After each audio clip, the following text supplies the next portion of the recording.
Welcome to Politics Done Right. I am your host, Egberto Willies. This is a progressive program that will take the mystery out of politics. This is the program that will encourage you to make sure government becomes we the people.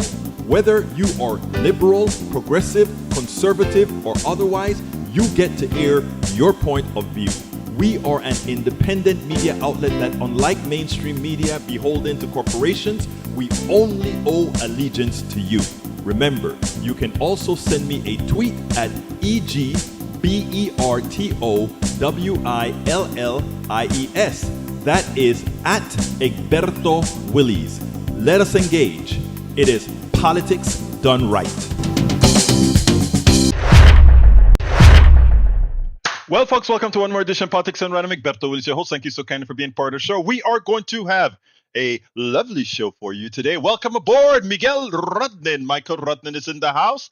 How are you doing, Michael? He says, I'm sleep deprived today. Catch you tomorrow. Well, I'll see you tomorrow, brother Rudnin. Sorry that you can't stick around. I have a good interview with Ryan Grimm. I guess you guys know Ryan Grimm from all the shows he does on MSNBC and other places. I tell you what, I talking about sleep deprived. That piece that I did with Tyler Perry, I was looking at my face and it's like, God, Egberto, you look like you just woke up. But guess what? When I did it, I really just woke up. But anyway, welcome aboard, Michael Rudnin. Welcome aboard, Brige MCP. Welcome aboard, Melanie Keelan from Barcelona, Spain. Welcome aboard, E2247. How you doing, my dear brother? Of course, welcome aboard, Sharkulas, hairstylist. Great to have you here again. And we have Lee Grant is in the house. So is El Senor Eric Hayes. So we have our complement of folks here. Thank you so kindly all for being here. And Bruce Pollard says, Yo estoy aquí también. In other words, Bruce is in the house. Hey, Bruce, we're supposed to have coffee this week. I have some work to do today and tomorrow. Let's see about, catching an hour or so on Saturday. You give me a shout if you're up to it, if you're feeling good enough that we just go out to that Starbucks out where you are at in your part of town. Okay, who else do we've got here? All right, I think that's all I've got here. I tell you what I'm going to start with. I interviewed Ryan Grimm last night. Let me see. Well, I tell you what. Let me play the Tyler Perry one first. That one, I cleaned up the one that I did at KPFT because it really got to me, the Tyler Perry story, and so let me play that one, and then I'll go ahead and do the interview. Thanks for listening to that interview that I did on the New York radio station yesterday. I'll play that one tomorrow for the rest of the audience to see. Vrij didn't want to do it today because I know some of you had already listened to that piece that I did, but this time you listen to it. I have video of that with me and Arthur Schwartz. That's who we did it with, Arthur Schwartz. Hey, Paul Fleming is also in the house. Okay, let's go ahead and listen to the Tyler Perry piece. It's about the Amazon puff piece that they did on Tyler Perry. Then after we return from that one, we'll go ahead and talk a little bit and then do the one with Ryan Grimm where we discuss AOC, the APAC, how he destroyed. A few days ago, he had Ted Cruz on his show, and he completely destroyed Ted Cruz. So we'll do that in the second half hour. So let's go ahead and do this one now, and then we'll take it on the other side. I cover a whole lot of stories, and sometimes I cover things on celebrities, etc. And celebrities, as a part of their portfolios, they do things that sometimes makes one wonder. I've had sort of a angst towards Tyler Perry because, in my humble opinion, a lot of the way he built his fortune, in my opinion, was ridiculing African Americans. And notice I didn't say ridiculing black folks. I said ridiculing African Americans because what he many times I thought was doing was sort of ridiculing the culture. That's my opinion.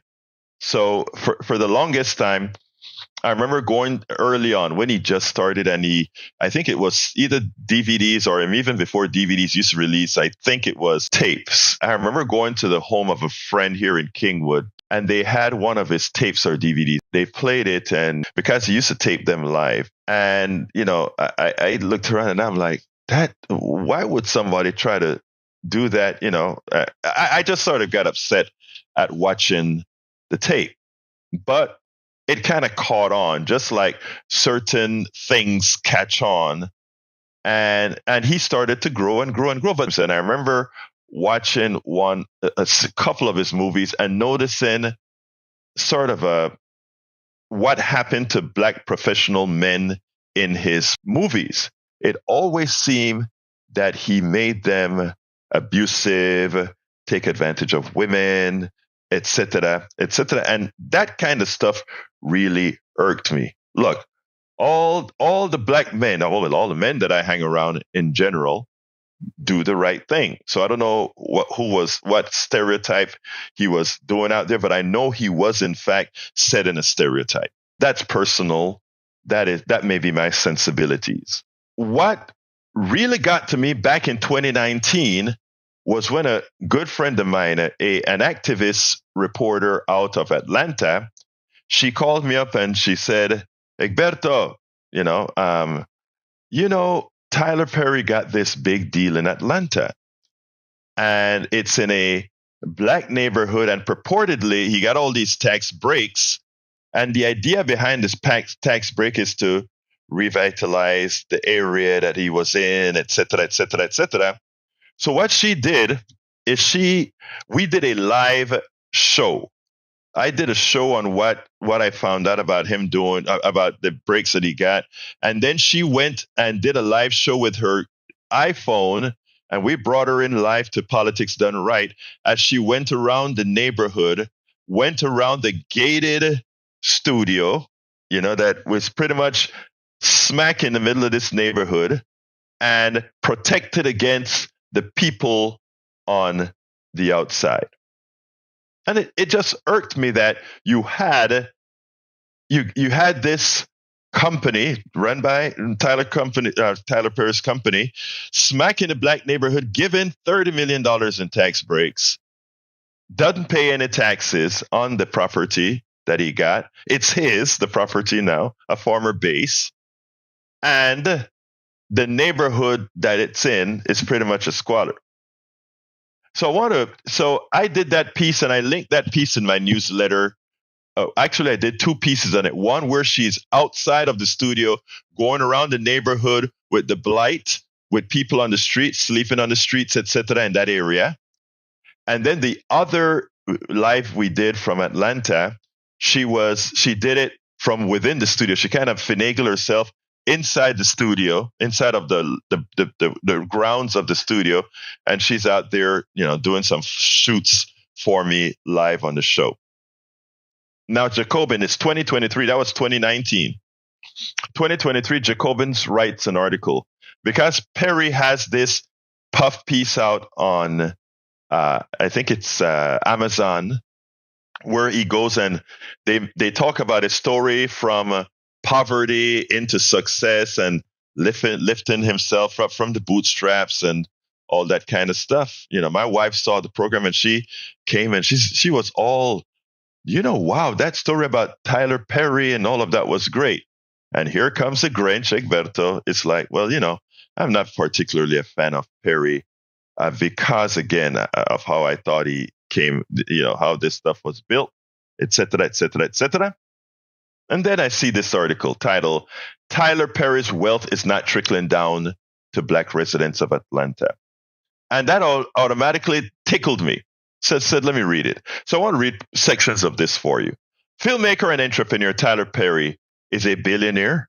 His Atlanta studio received massive tax write-off premise on the idea that his success will inspire others. If that sounds familiar, it's because it's a liberal version of trickle-down economics. And it says, the new Amazon Prime film, Maxime's Baby, documents the rise of Tyler Perry, who was born into poverty and hardship in New Orleans and overcame racism and long odds to become one of the highest paid entertainers in the world, a billionaire no less. While the film tries to affect the tone of a serious examination, it's ultimately a glossy 2-hour commercial for the filmmaker and entrepreneur, a chance for Oprah Winfrey and Whoopi Goldberg to hype him as among the pantheons of today's greatest cinematic innovators. Is Tyler Perry running for office? Ask RogerEbert.com. Maybe not, but it's a fair question. The ethos that structures the film's feel-good arc has been the beating heart of the Democratic Party's vision of social justice since the Obama years. By now, most liberals wince at the mention of Reagan-branded trickle-down economics. Joe Biden, Hillary Clinton, and Barack Obama all use the term in a derogatory manner. The irony is that these liberals, in addition to a weak commitment to hiking taxes on the rich, have their own version of the theory. Their thinking goes that when members of marginalized groups make it to the top of the economic and cultural ladder, their ascent is an automatic gain for remaining members of that group. But Tyler Perry's fame and wealth have not trickled down to working class and poor Black people in his home city of Atlanta. Perry celebrated the 2019 opening of his production studio on a defunct Fort McPherson Army base with sound stages named for wealthy Black celebrities, including Winfrey, Goldberg, as life-changing act of social justice of surrounding community. When I built my studio, I built it in a neighborhood that's one of the poorest Black neighborhoods in Atlanta so that young Black kids can see a Black man did that and they can do that too. I was trying to help them cross, Perry proclaimed during the BET Awards speech. You know, that kind of talking never turns me on. I want to be an example to other Black people so they can see what I do. You don't need to be an example overtly. You are an example by your works, by what you do. And people see you and inherently they look at you and they say, I can achieve. That is what Obama was when Obama became president. Black people saw that it was una meta. It was a goal that it's okay to strive for because there is somebody who actually did it. But I digressed. Back to the article. In fact, it's been the other way around. Almost all of Atlanta's residents have subsidized Tyler Perry's personal wealth, which reportedly topped $1 billion this year in some way or another. In 2015, Perry acquired the Fort McPherson land for the significantly discounted market price of $30 million, though it had been appraised for as much as $75 million. Let me break right there from the article and explain something. If Tyler Perry bought a market valued property for that's worth $75 million and he got it for $30 million, that is you people of Atlanta, you immediately increase Tyler Perry's worth, his wealth, by $45 million. Because listen to this, had Atlanta, instead of giving that property to Tyler Perry for $30 million, had they sold it to some other company for $75 million, that would have been an extra $45 million in the coffers of Atlanta. If they had sold it at the market value, an extra $45 million would have been there. But it gets worse. Some local Democrats called it a sweetheart deal between Perry and his friend Kasim Reed, then the mayor of Atlanta. Critics said it seemed designed to help the moguls' pocketbook rather than the poor Black neighborhood around it. It felt like a trick, a dirty, dirty trick, said one local resident after the deal was announced. Forbes now estimates that Tyler's studio is worth $280 million, but because of a tax deal made with local officials, he's had to pay 0% property taxes on it from 2015 to 2022. You see all those poor people that live around that base that is surrounded by a fence that is now Tyler Studios? They all are paying property taxes. Likely their property taxes would have been increased because the value of their property have increased given that Tyler Perry built his studio there. People, that's money. And by the way, I'm on to Tyler Perry on this, but this occurs with all billionaires and rich people, irrespective of who they are. I just happen to be talking about Tyler Perry, who I think should understand better. I mean, buy the thing at $75 million so the people can profit from that. But no, that was his profit. That's money would otherwise largely go to Atlanta public schools, whose student body is disproportionately poor and black. In 2023, the Fulton County assessor calculated the studio's value at $74 million. So even the appraised value of the studio, $74 million, is nowhere close to the market value of $280 million. You want to know why rich people continues to get rich faster than poor people are able to build your worth? These deals are what I'm talking about. About a quarter of Forbes' estimate, which means taxes are less than $1 million that he has to pay whenever he starts to pay taxes. Additionally, Perry has taken advantage of the 30% state tax credit given the film production in Georgia. The share of tax money used to subsidize Hollywood productions cost Georgia voters an average of $330 per household last year.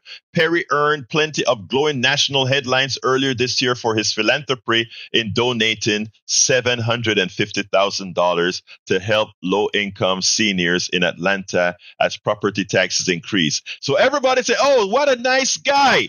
He gave $750,000 to help poor people pay their taxes. But he took $45 million in excess from what he paid and didn't pay for that land for the studio, and he paid zero taxes between 2015 and 2022. Still, there was no mention of the layers upon layers of tax breaks he got in the first place. Meanwhile, Atlanta now has the worst income inequality in the nation, with the median household income for a black family at $28,000 compared to $83,000 in the same city for white families. Some of the neighborhoods and southern and west suburbs surrounding Tyler Perry Studios remain among the most poverty-stricken.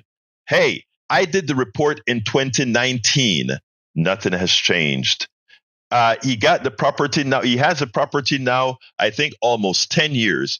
How has the neighborhood changed? The only thing I think can be accounted for is a lot of the board. By the way, the Atlanta activist reporter that I work with, she's also a real estate agent. But she's one of the good ones out there that tries to make deals and put people into homes. She showed what's happening to the home values, that people are having to move out because Tyler Perry has moved in, and the property value around his studio has increased. Don't think it's not going to be gentrified, because we spoke about that as well.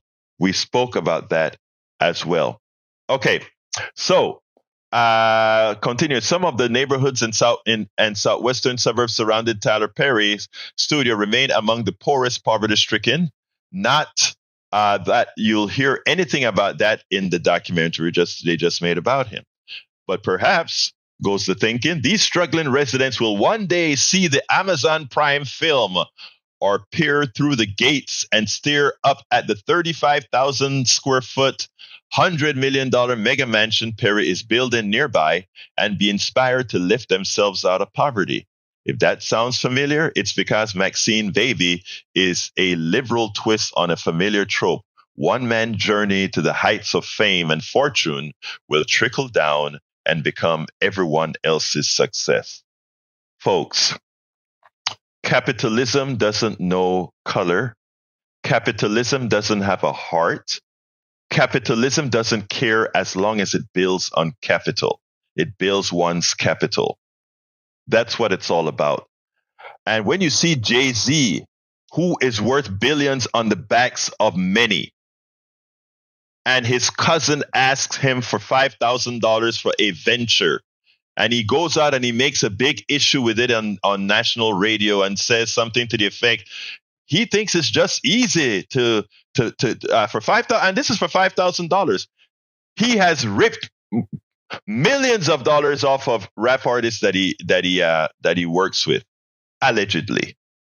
Okay, but he 5,000. It is just amazing what capitalism does to one's heart, what capitalism does to one's soul. Anyway, folks, so that is my take. That's Jacobin tape. It seems take, and it seems like Breach found a 2009 article that's apropos. Let me read it. It says, sorry about that. Tyler Perry's gender problem filmmaker Tyler Perry may see himself as creating modern day fairy tales for black women, but he's actually reinforcing some seriously conservative gender politics. Tyler Perry has rapidly become the most bankable African American movie making Brandon in Hollywood and an entrepreneurial heavyweight. The 7 feature films he has conceived, has produced, and earned more than $300 million at the box office with an average opening week gross of $25 million. No small feat for films with predominantly black cast. Sorry about that. He credits his creative inspiration for his films in part to African American women. So far, so good. That is until you see the films. Though Perry repeatedly referenced his admiration for an allegiance to African American women as a foundation of his work, his portrayal of women of color undermines the complexity of their experience through his reductionist approach to his character and his dependence on disquieting gender politics. Perry may see himself as creating modern day fairy tale for black women, but what he may not realize is that fairy tale in general have never been kind to women, and we're talking women in general.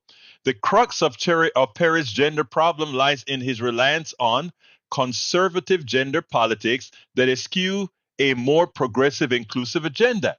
Each of his films advances nearly the same message to his audience, which is overwhelmingly African American female, devoutly Christian, and over 30. Be demure, be strong but not too strong. Too much ambition is a detriment to your ability to find a partner and spiritual health. Female beauty can be dangerous. Let a man be a man. And I had not read this one from the Nation, but that is actually complimentary of what I said, how he deals with professional black men in his movies. Go ahead and watch his movies. I sat down with my wife one time and I told her, my God, my God, my God, I just don't like that sort of portrayal. Okay. Eric Hayes says 100 million could have helped lots of people, but nope, kind of like the Tyler Perry argument here. I'm not sure what you're talking about. Okay, Shakula Hairstylist says, it's okay, Egberto. I am white and hate Taylor Swift. She's the worst thing to come to music since MTV. But you know what? It's so funny that you said you hate Taylor Swift. I admire Taylor Swift. And let me tell you why I admire Taylor Swift. By the way, I still think we need to do something about taxes to tax a lot of the money that she actually extracts out of the masses, but that's for another show. Another show, because a lot of people will say, well, she goes out on stage and earn it. I have the same argument for her, Shakula, that you hear me make about Oprah Winfrey and the engineers who created all the pieces that allowed them their success, who make no profit on the success that they've been allowed to put up. But as far as Tyler Perry, I have the same admiration for Tyler Perry as I have for Taylor Swift. They use our current economic structure and they took command and did it however they could. In other words, they did what it took in this economic system to succeed. Now, the difference that I find between Taylor Swift and Tyler Perry is, my contention is, many a times Tyler Perry used the black community, buffoonerized the black community too often, and he made his money because, again, if you look, when you demean a group of folks that society at large sort of is a custom of seeing demeaned, you can profit from that. And in my humble opinion, and some of you may take exception to that, but in my humble opinion, that's what he did. Now, I don't see Tyler Perry saying, "Oh, white girls are this or that," or trying to do anything to that actually fulfill some sort of a negative stereotype. My opinion. Anybody wants to comment about that? I would love to hear what you have to say about that. Now, as far as our music is concerned, place, place. All right. Let's see. Vidic MCP said we did this already. I'm not sure what we're talking about. Vidic, no, I mean he doesn't put women up, especially black. Okay. Sharkula here says, I said, true. I bet a lot of Republican dads are having some bad times. Okay, Paul Plymouth says, please post your number. I would like to speak to you directly. You can speak to me directly anytime. I tell you what, I can't post my number up here, but I can go ahead and I thought you had my number though. I tell you what to do. Send me a direct message, and I'll send it to you, Paul. We'll talk. We'll definitely talk. Let's see what else I have here. Daniel Ledo, the virtue signal is worth 45 million. Local politicians will milk that fall virtue for at least 2 elections. LOL, they got played. Actually, Ledo, I normally don't agree with you. But you notice I read that one? You notice I read that one, right, Ledo? And guess why, Ledo? You were right. Mi amigo está correcto for one. I guess a clock is right twice. A dead clock is right twice a day. I love you, Ledo. I love you, Ledo. Just had to make fun of that one. All right, Yvette Avery Herod is in the house. How you doing, beautiful? Great to have you here. Let's see what else we got here. What else we got here? A Taylor Swift tax, great idea. Oh, wow. I know you're being facetious, but I'll take it anyway. Bree says, Egberto Willis, I was saying we did this story already regarding Tyler. I did the Tyler story long time ago in 2019. This was a new one based on Jacobin. My dear brother, Ray, talk to me, Ray.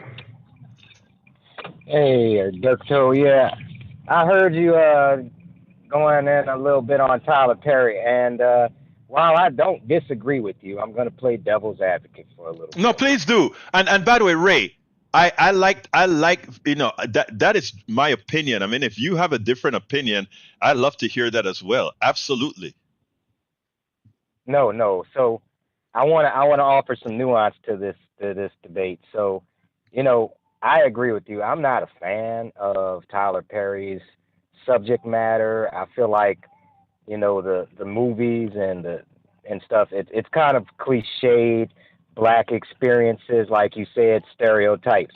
Now, on the flip side, when I say I'm playing devil's advocate, I feel like a lot of admiration for Tyler Perry goes to his economic capabilities, meaning there used to be a skit that Dave Chappelle made with Wayne Brady, and there was a catchphrase he would say. He would say "black actors," meaning working black actors. Hmm. And what I think is Tyler Perry's appeal is through his art craft and his writings, he's been able to employ, multiple black actors and keep Hmm. them, employed for a long period of time. So you couldn't tell those black actors or people who aspire to act, that may have benefited from the studios that are being built in his area. That's why it's kind of hard to villainize him in a sense because he is creating jobs. And that's Hmm. that's where I wanted to take this. He is And a job creator in essence for the black community, and that's why they revere him. Not so much, I feel, because of the quality of his art form, but his place in the community as a job creator for a lot of aspiring black actors, producers, etc. I am not. I can't disagree with anything that you just said at all. I can't disagree with anything that you just said, Ray. But let me postulate another question. More than likely, if he didn't, if his subject matter.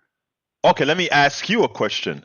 If his subject matter wasn't that of, let's say, in the beginning, having sort of, I don't want to say making fun, but but sort of disparaging, in my opinion. I don't know. You may feel differently. The African American culture. Do you think he would have had the same appeal or growth potential that he had? No, and I'm gonna tell you why. And you might not use my language, but people like stupid entertainment. People like goofy entertainment. People like buffoonery. It sells. I mean, Yeah, that's why Donald Trump is so popular, true. and it sickens me to my stomach because Right. people like, I can't use the word that I really, but I'm gonna say buffoonery. Mm-hmm. Mm-hmm. But I have a more choice word. But people seem to like that. Even in our government, they'd rather a cult of personality idiot like Donald Trump to take the reins because he's entertaining. People want to Right. be entertained by people who are not in the business of entertaining. And that's Right. what I hate about being an American. Growing up in this country, I've learned through the rise of Donald Trump's power that we truly worship celebrity. We truly worship money. I heard on a documentary somewhere that "In God We Trust" wasn't added to our money until around World War II because it was Yeah. like Americanism became, nationalism of America became synonymous with God at some point, Right. and Right. alliance to America was also allegiance to God. It's so messed up how we have that, but yet the Constitution says separation of church and state. I think I could go somebody. on. I'm sorry. I'm Yeah. I'm, No. No. I'm Somebody taking put. over. What? No, no, wait, wait. Somebody put that in our chat because I read that same thing that you're talking about. When in God we trust. I think it may have been Brige MCP who put something of that nature in our chat, and I went and I hit ahead and read it. But I need to go to the Ryan Grimm story that I interviewed Ryan Grimm. But before that, I want to say one thing.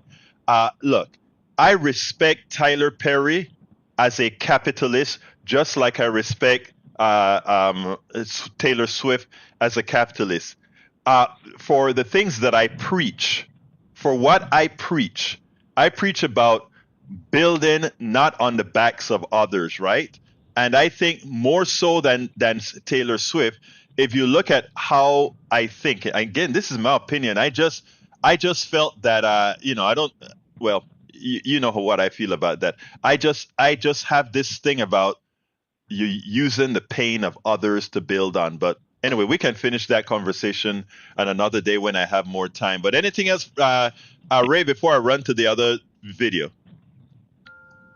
Yeah, a quick question. How Yes. would you feel if somebody like a Tyler Perry, with all his wealth and riches that, we can, respectfully agree that was probably not all merited. What if he was to use that to wield more progressive political power? Now that Would if that, you yes, sir. Let's answer that question straight up.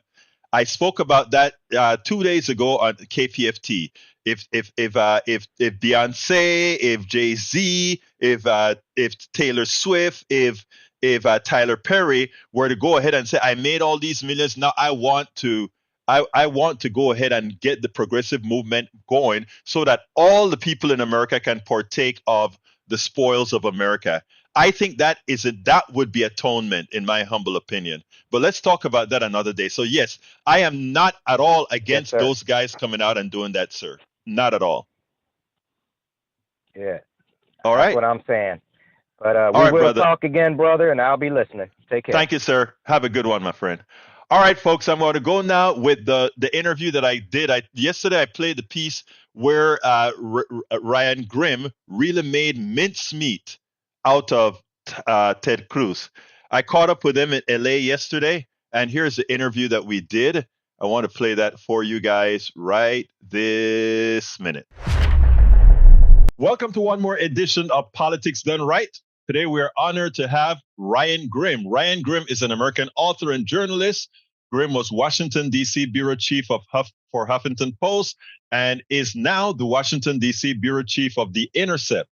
He's also a political commentator for Breaking Points and appears frequently on The Majority Report with Sam Cedar.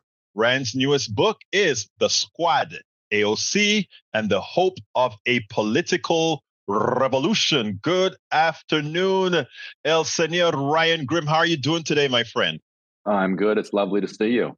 Look, it's great seeing you, but let me just start it this way. Before we get into your book, I want to say that I've been yearning to see people who get onto our national press, the mainstream media on, let's say, the MSNBC, ABC, CBS, to go out there and really give the position without fear.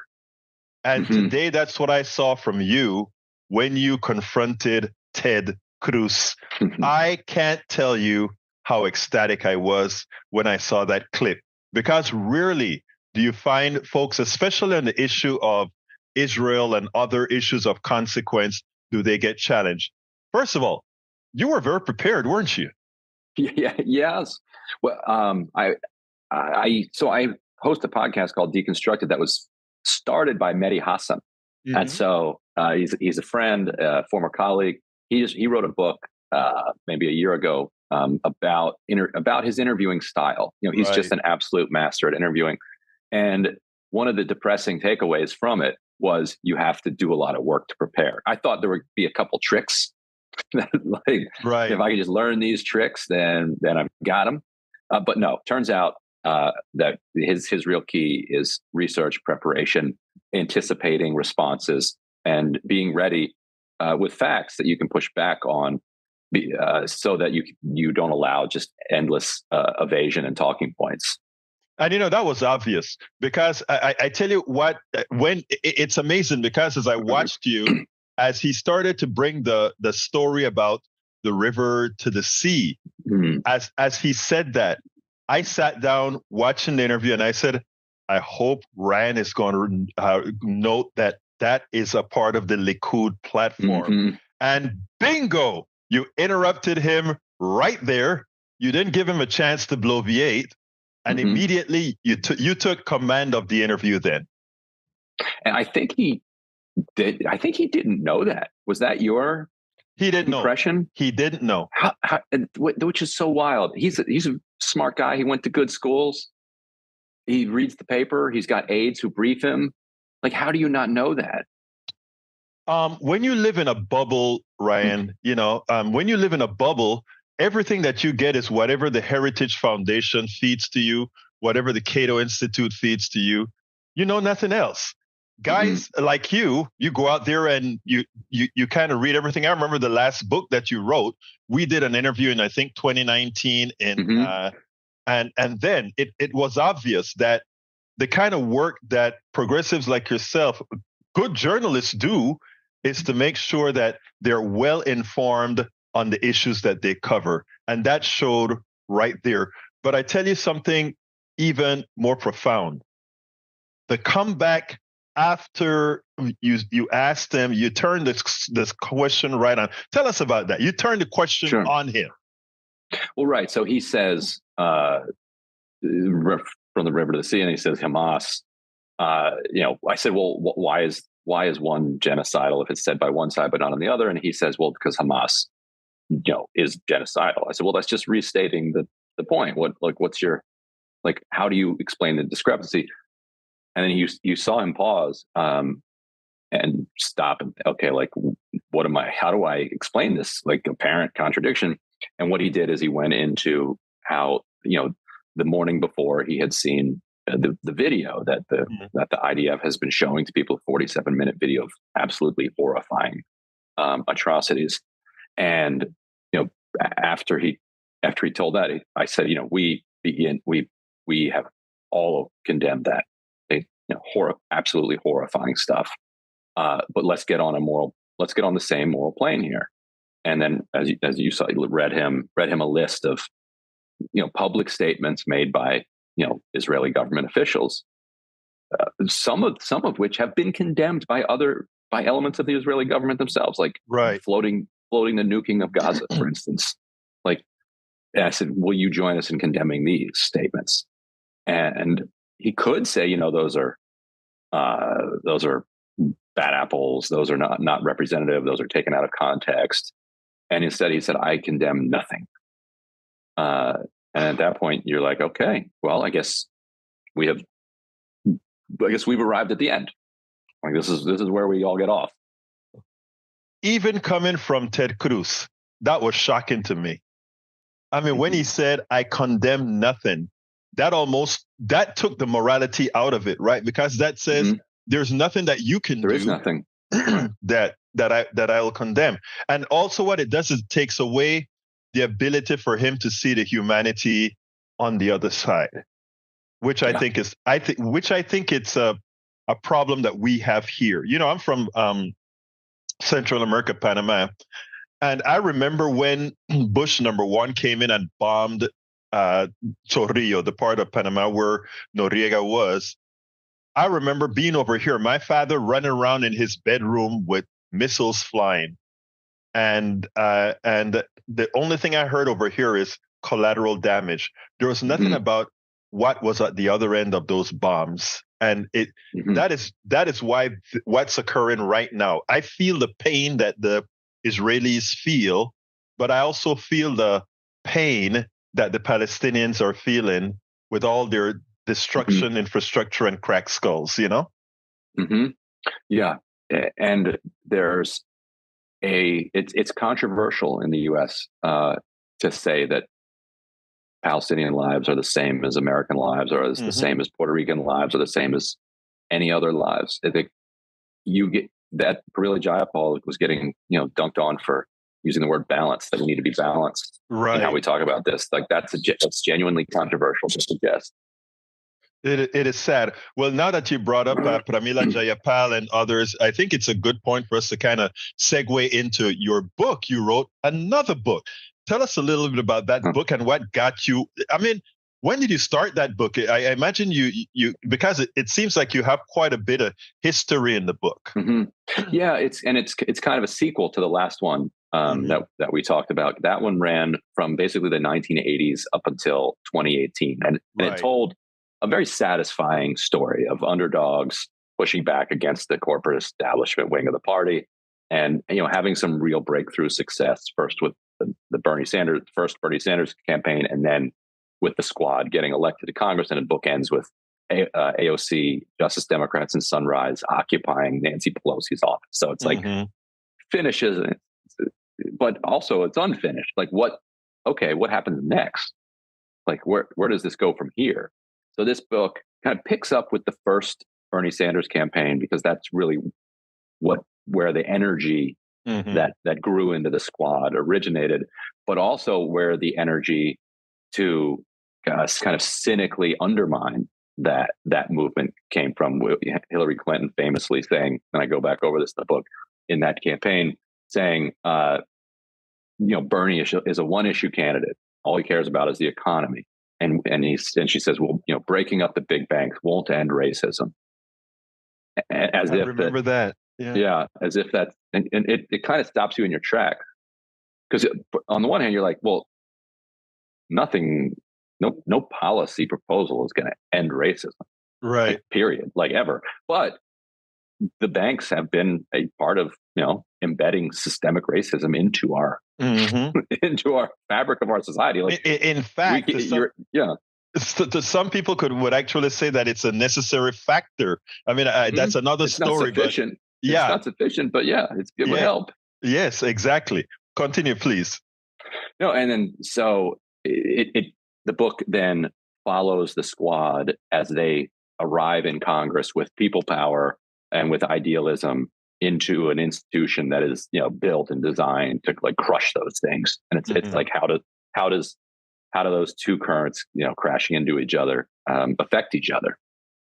I tell you something that I've been thinking, because some on the progressive end for some time now that that AOC is pretty seasoned, I've given her some problems, and what I've been trying to say is she's a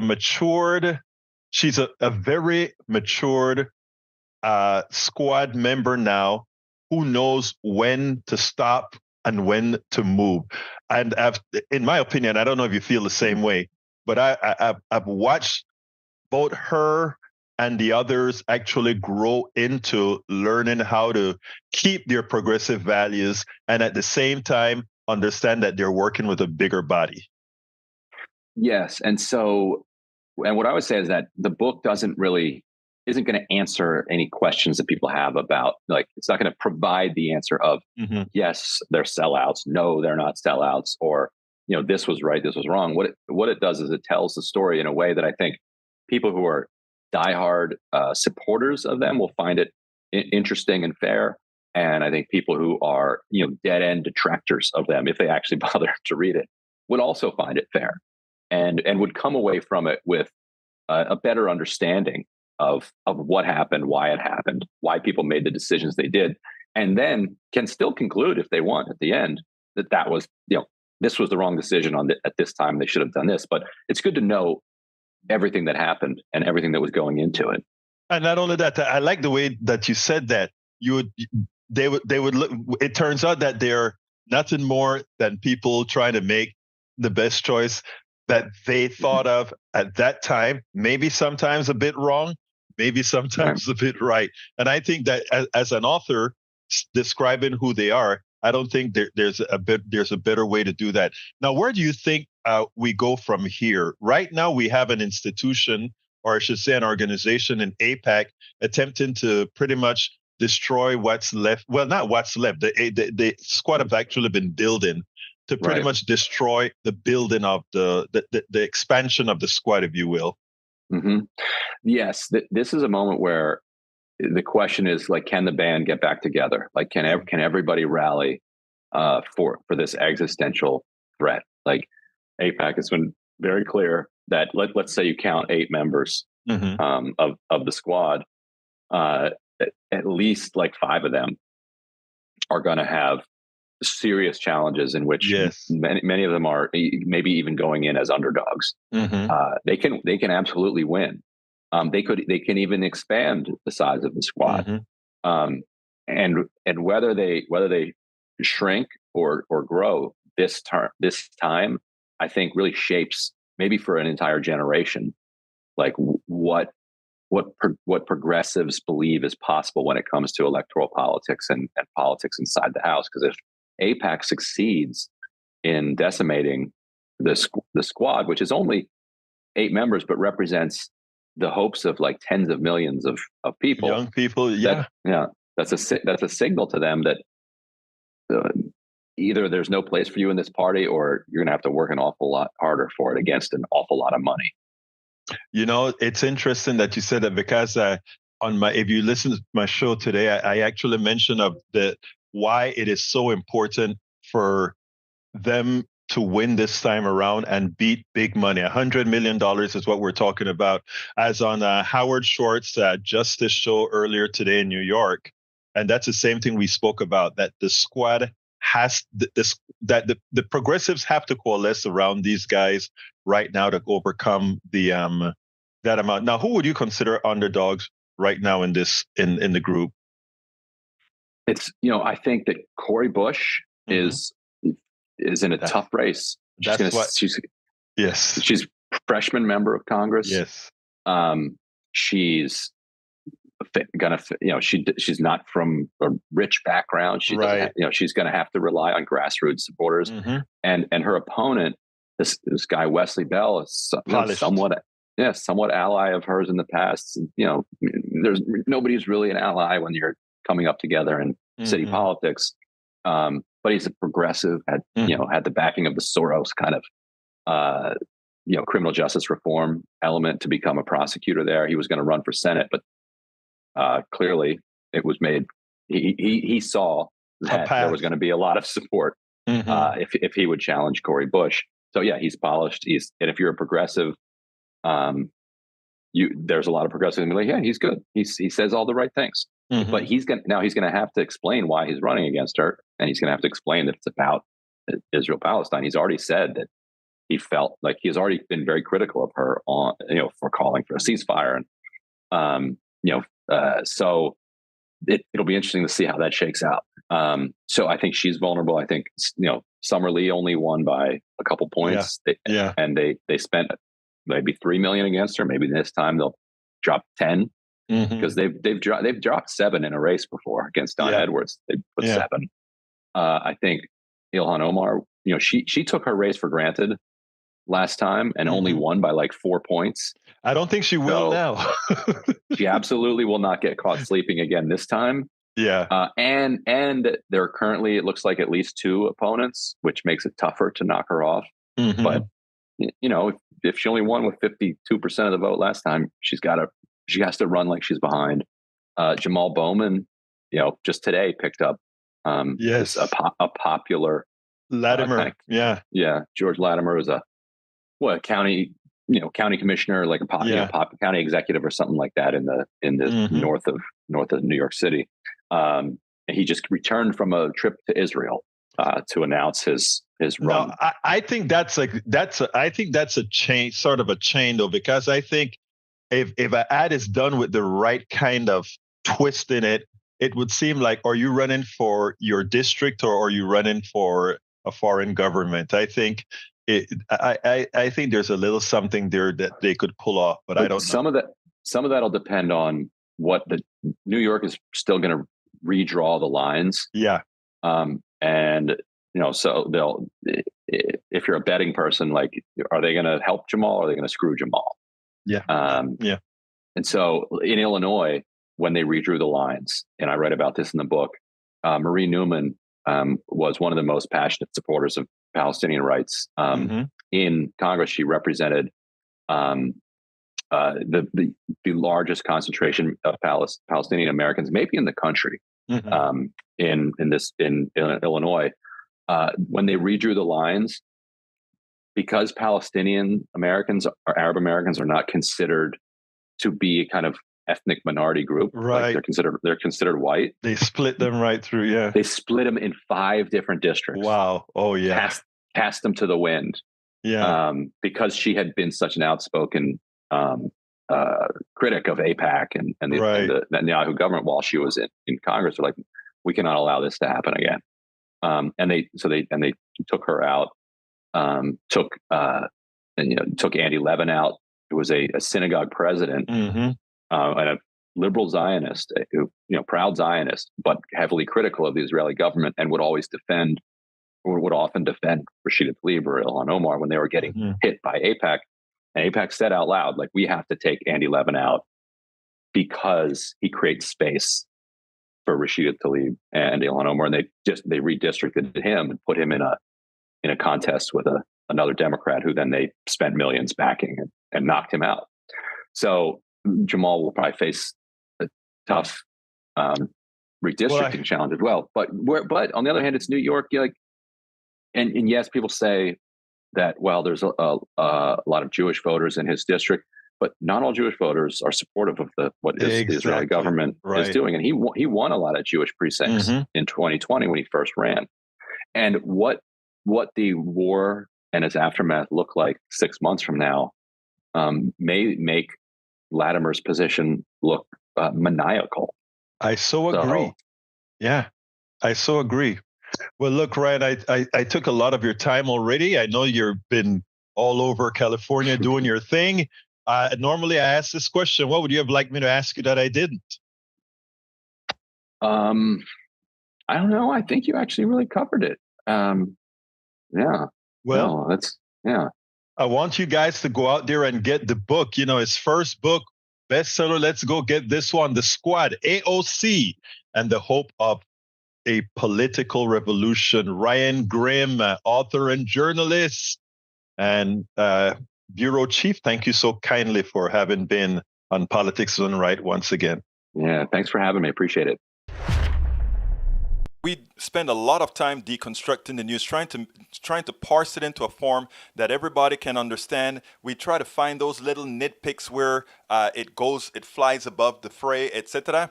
If you really like these videos that we do, I want to ask a big favor. Please go ahead. Number 1, subscribe to our channel. And number 2, please join if you can. Thank you so kindly for watching. Keep watching. Please remember to share. We must populate the entire internet with our progressive message, a message that we know is what most Americans say that they want. So help us, please join.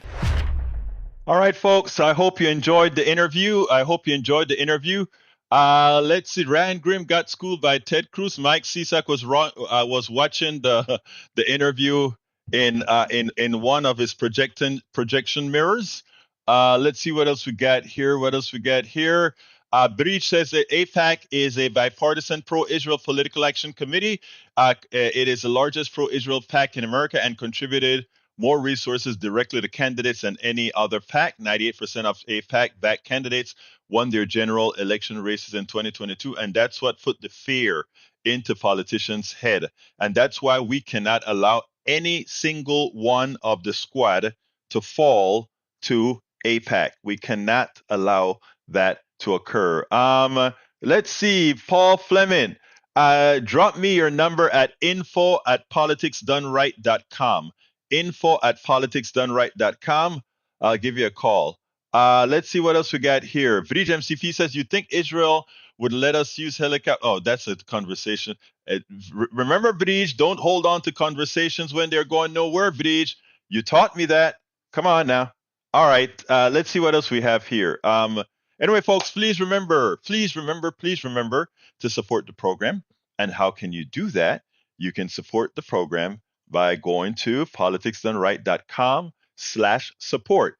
Once again, politicsdoneright.com/support. I am putting that into the chat right now. politicsdoneright.com/support. You can also go ahead and subscribe to our newsletter. I ask you so kindly to support our newsletter by becoming a paid subscriber, which gives you access to every single one of the books that I have written already, or the books that I am writing. I'm currently writing 3 books. I'll continue to do them. Right now, I've been so busy, I haven't been able to finish those up. But anyway, folks, please do remember to subscribe, politicsdoneright.com/newsletter. I'm putting it once more in the chat, politicsdoneright.com/newsletter. Anyway, folks, I got to get out of here. My name is Egberto Willies. This is Politics Done Right, and you guys know how I end this baby. I am what? Out.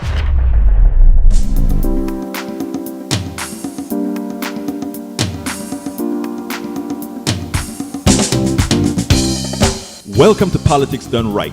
I am your host, Egberto Willies. This is a progressive program that will take the mystery out of politics. This is the program that will encourage you to make sure government becomes we the people. Whether you are liberal, progressive, conservative, or otherwise, you get to air your point of view.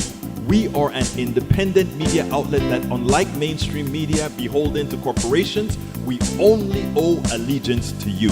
Remember, you can also send me a tweet at EGBERTOWILLIES. That is at Egberto Willies. Let us engage. It is Politics Done Right.